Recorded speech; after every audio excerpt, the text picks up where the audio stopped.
The teams are out for Sunday's massive game at Murrayfield. My name's Mark, let's talk rugby.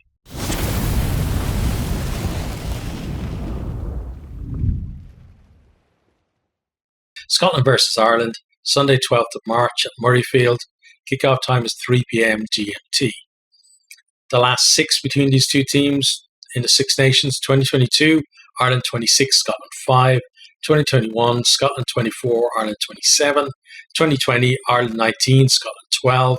2019, Scotland 13, Ireland 22. 2018, Ireland 28, Scotland 8. 2017, Scotland 27, Ireland 22. So 2017, the last time Scotland had beaten Ireland in the Six Nations, but you can see a lot of close games over the last few years. Last year, a bit of an outlier in that respect, really. But at Murrayfield, it always seems to be close. Scotland, a much improved side. Ireland also improved as well. So, going to be, I think another close one here. Looking at the previous scores, it looks, if it goes the same way, if you can get over 25 points, you're almost going to win the game, like with that. But this could be a much more high scoring affair compared to those. In terms of the odds, then Scotland are 14-5, and Ireland 5-2 on favourites. The draw is 25-1. Now let's have a look at the teams, starting with Scotland. Fullback is Stuart Hogg. Right wing is Kyle Steyn. The centres, Hugh Jones and Sione Tuipulotu. Excellent combination, those two. Left wing then is Duhan van der Merwe. He's been having a great Six Nations. Finn Russell, standout 10 in the Six Nations so far. Then Ben White at 9. Into the forwards, we have Pierre Schumann, George Turner, and Xander Fagerson are the front row. Second row, Richie Gray and Johnny Gray. Back row is Matt Fagerson, Jamie Ritchie, and Jack Dempsey. Onto the bench then we have Fraser Brown, James Batty, Simon Bergen, Scott Cummings, Hamish Watson, Ali Price, Blair Kinghorn, and Chris Harris. Into the Ireland team then, we have Hugo Keenan, a fullback. Right wing is Mac Hansen. Centres, Gary Ringrose and Bundy Aki. Left wing is James Lowe. The halfbacks, Johnny Sexton and Conor Murray. The front row then, Andrew Porter, Dan Sheehan and Tyke Furlong. Second row, Ian Henderson and James Ryan. Back row, Peter O'Mahony, Josh Van der Fleer and Caelan Doris. Onto the bench then we have Ronan Kelleher, Cian Healy, Tom O'Toole, Ryan Baird, Jack Conan, Jameson Gibson Park, Ross Byrne and Robbie Henshaw. Okay, so let's look at the caps then. So for backs, Scotland 261 to Ireland 365. A lot of those, though, for Ireland is that halfback partnership. Forwards 332 for Scotland, 417 for Ireland. The starting 15s 593 for Scotland, 782 for Ireland. Onto the bench then, Scotland have 339 coming off the bench, slight edge to Ireland's 294. Then totals 932 for Scotland, 1076 for Ireland. So, both teams might have kind of new players coming through, but the spine of their teams are very experienced.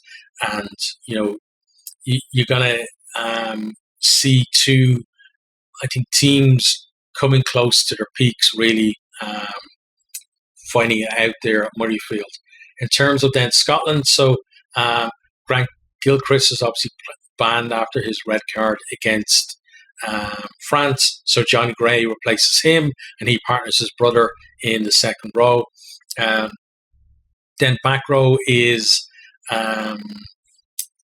mixed around a bit as well. So Dempsey comes in at 8, which means that Fagerson moves from 8 to 6. Then Ritchie moves from 6 to 7. And Hamish Watson is on the bench. Watson is a fantastic player. Just kind of waiting for him to have the impact that we've seen him have last year in the Six Nations.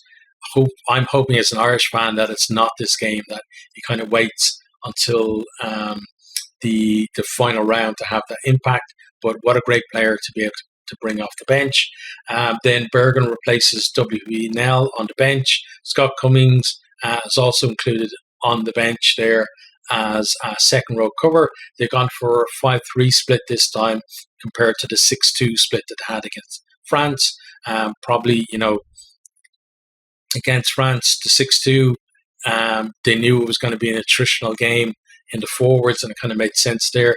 Against Ireland, Irish packs have pushed Scotland around in the past, but I think this Scotland pack is a different animal, and Ireland find it very difficult to do that this time, and that's kind of reflected, I think, in their bench as well there.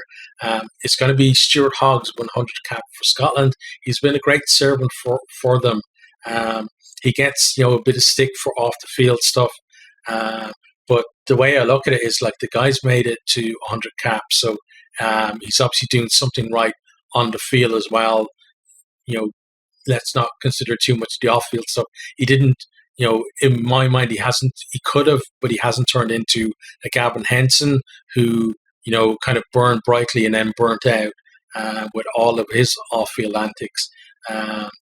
Stuart Hogg, he does get into trouble away from the field, but he produces on it. Although there were some calls for him to be dropped, but I still think he's still a very good fullback. Scotland then, defence has been excellent.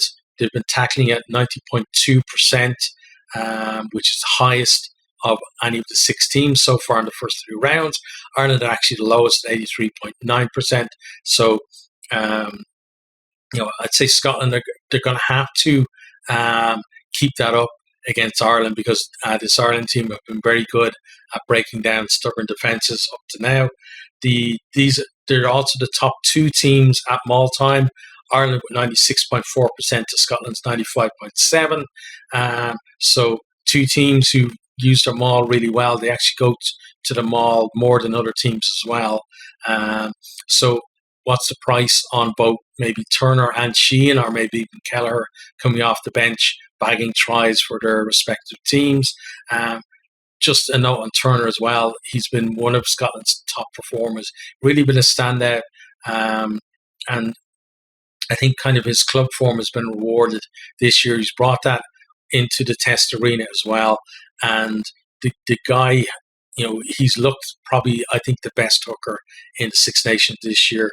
There are some fantastic hookers, including the 2 on the Irish team as well. And then you've got Marchand too, but yeah, that guy has just been so consistent and so impactful with his carries as well. Talking about someone who's had a lot of impact on Six Nations, Finn Russell, most meters kicked, 1,368.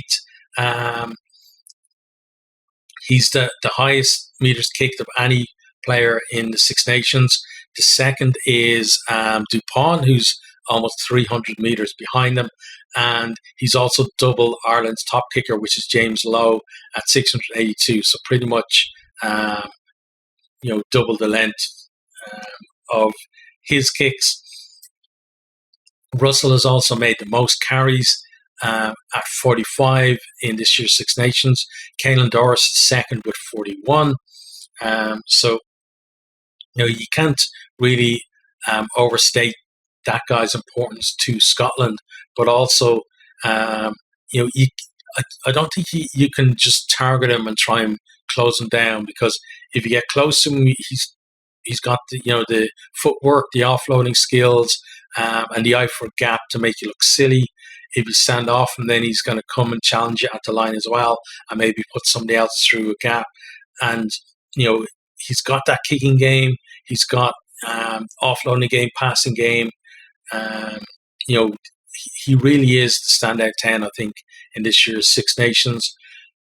In terms of then, just a little thing, some people might make it a big thing, but in the Irish media, Andy Dunn, who is former Leinster player and a rugby correspondent, he was saying that Ireland want to put Scotland back in their box, which is like a very inflammatory statement. And I'd imagine that Scotland are going to use that as motivation for this game. So expecting them to be fired up. It was a little bit silly for Andy. I've got a lot of time for him generally. I think he's one of the better rugby correspondents that you see around the circuit. Generally comes out with some really good stuff and some good insights on the game. Scotland, as a team, I think one of their big qualities we saw against France that they're never dead and buried. And if Ireland build a team against them, I think everyone, including the Irish players, will believe that this Scotland team can come back at them. Whereas I think conversely, Ireland, they haven't really had to come back at anyone. They've had fast starts. They got out into a lead, and they've never, they haven't been in that position in a while. Not really since, there was obviously the first test in New Zealand, and then that quarterfinal against New Zealand as well in the World Cup. So one thing I'm worried about is whether they have that in their locker, because it's not something we've seen this team have to do. So if Scotland build a lead, can Ireland come back at them now? I think one of the big differences between the team that we saw in the World Cup, the Joe Schmidt team, and this Andy Farrell team is that the players are given more license to change things on the fly. And that could be the difference between them trying to stick to a game plan that doesn't work and actually being able to work their way back into the game if they do get behind. But if Scotland go behind, that the game isn't over. They're going to have a purple patch, and they're going to score tries against this Ireland team as well. So it's going to be a very exciting game. A win for Scotland would put them right back into the hunt for the title. I think it would blow it open. Whoever wins between France and England would be definitely back in the hunt. You'd have Scotland and Ireland as well. So then that would just, mean that final Saturday really will be a super Saturday then. In terms of Ireland then, lots of injured players coming back into the fold, either into the starting team or onto the bench. So Sexton starts straight back into the team. So it means Ross Byrne drops to the bench and Jack Crowley drops out of the 23. Really good to have Sexton back for this one. Hopefully, though, Byrne does get some significant time off the bench. Hopefully it's not because of a Sexton injury. But yeah, like games like this, we've got to trust them now to be able to take the reins in the last kind of 15 minutes or so. Furlong starts a tight head. O'Toole remains on the bench. Beelum out with a leg injury. Beelum, that guy was fantastic. A real positive for Ireland this Six Nations. Hopefully he comes back soon and he's definitely going to be, I think, on the plane for the World Cup. And, it was a real worried position for Ireland, but in him and O'Toole, I think both of them have really stepped up in Furlong's absence. Centres then are Ringrose and Aki. McCluskey apparently carrying a bit of a knock, so kind of a late change, I think, in terms of the starting team. That I think it would have been McCluskey and Ringrose starting. So Aki starts because Henshaw is only coming back now. Henshaw's on the bench. But like McCluskey has been another revelation for Ireland this Six Nations. He's been probably one of our best players, and hopefully he's back for the final round against England. But then what a selection headache if Ringrose, Aki and Henshaw all produce against Scotland. 4 into 3 places doesn't go, and who do you leave out? That's going to be a difficult one. And hopefully, again, as an Ireland fan, I hope that Andy Farrell has to make that decision and is not changing a losing team. Sheehan starts over Kelleher. We've seen those two kind of switching in and out. It seems to be working well there at hooker. as I said, like Turner, fantastic hooker, those two as well. Herring has done well for Ireland, and we've seen Tom Stewart kind of sniffing around the squad as well. Peter O'Mahony is back into the starting lineup alongside Josh van der Fleer and Caelan Doris. So that means Conan now is back on the bench. Healy has recovered, so he's back on the bench as well. Kilcoyne out of the 23. Kilcoyne did really well. I felt too coming off the bench. Good impact player. And talking about impact off the bench, watch out for Tom O'Toole when he comes on for Ireland.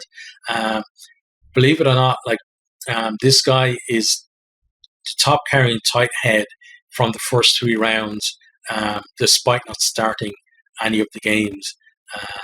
And he's got 5 meters more than second place Kyle Sinclair. And as part of going through the stats of the first 3 rounds, I picked some teams, and one of them was carrying teams, and that's how I picked up on that one. So you can check those out in the channel. I've also got some stats ones as well for their first 3, covering the first 3 rounds, covering each of the teams as well. Ireland had the most run meters with 1,635. And Hugo Keenan and James Lowe are actually the top 2 carriers in terms of meters made so far this year. Russell and Van der Merwe are 5th and 6th, so expect a lot of carries from those 4 and to make good ground as well. Lowe's actually made almost 50 meters per run so far, so Scotland are going to want to shut him down if they can. Also, Ireland made the most clean breaks with 22 this year. Scotland second with 19. So those clean breaks are obviously going to stress that Scottish defence that have been so good. So who's going to come out on top on that is another interesting thing. Ireland could possibly win the Six Nations with a bonus point win, depending on whether the winner of England and France get a bonus point or not. But I think the team are just going to be focused on just getting a win. If it's a scrappy win and they win by 3 points and they score, only 1 try or no tries, they'll be happier than losing and scoring 4 tries. So I think the big focus for them is going to be on the win. But this is the biggest game, I think, between these 2 teams in the Six Nations era, and it's going to be a cracker of a game.